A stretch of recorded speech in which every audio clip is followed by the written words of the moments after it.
Hi friends. எங்கே நாங்கள் போனோன்னு கேட்டிருந்தேன்ல ஃப்ரெண்ட்ஸ். நிறைய பேர் பீச்சுக்கு போகிறீங்களா, அம்மா வீட்டுக்கு போகிறீங்களா, ஹாஸ்பிட்டலுக்கு போகிறீங்களான்னு கேட்டீங்க ஃப்ரெண்ட்ஸ். நான் போன இடம் மோட்ரு கொட்டாய். ஜாலியாக இருந்துச்சு ஃப்ரெண்ட்ஸ். எனக்கு தண்ணினா ரொம்ப பிடிக்கும். சும்மாவே எங்கள் வீட்டில் டேப்பை திறந்து படுத்துப்பேன். எங்கள் வீட்லேயும் தொட்டி இருக்குது, தொட்டியில் போய் நீச்சல் அடிப்பேன். இந்த தண்ணியை பார்த்தோன்னே என்னால் சந்தோஷத்தை கண்ட்ரோலே பண்ண முடியல ஃப்ரெண்ட்ஸ். என்னையே ஏற்றி விடுங்க, என்னையே ஏற்றி விடுங்க, ப்ளீஸ்மா ப்ளீஸ்மான்னு நானும் இப்படியும் அப்படியும் ஓடி ஓடி கேட்டேன் ஃப்ரெண்ட்ஸ். இவங்க ஏத்தி விடுற மாரியே எனக்கு தெரியல. ஒரு வழியா நம்பளே போய் குளிச்சுருவோம்ன்னு சொல்லிட்டு நானே மேல ஏற ஆரம்பிச்சுட்டேன் ஃப்ரெண்ட்ஸ். சந்தோஷத்த என்னால கண்ட்ரோல் பண்ணவே முடியல. உள்ள போய் ஒரு உள்நீச்சல போட்டு ஒரே என்ஜாய்மெண்ட் தான் ஃப்ரெண்ட்ஸ் இன்னைக்கு.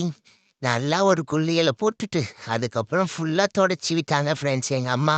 அதுக்கப்புறம் வீட்டுக்கு போய் ஃபுல்லா ட்ரையர் போட்டாங்க ஃப்ரெண்ட்ஸ். அதுக்கப்புறம் என்ன குளிச்சு ஜாலியா ரெடி ஆயிட்டேன். நமக்கு கடல்னா தான் கொஞ்சம் பயம் ஃப்ரெண்ட்ஸ். மற்றபடி மோட்டரில் குளிக்கிறதுலாம் ஒரே ஜாலி தான் ஃப்ரெண்ட்ஸ். யாருக்கெல்லாம் மோட்டரில் குளிக்கிறது பிடிக்கும்னு கமெண்ட் பண்ணுங்க ஃப்ரெண்ட்ஸ். Bye friends.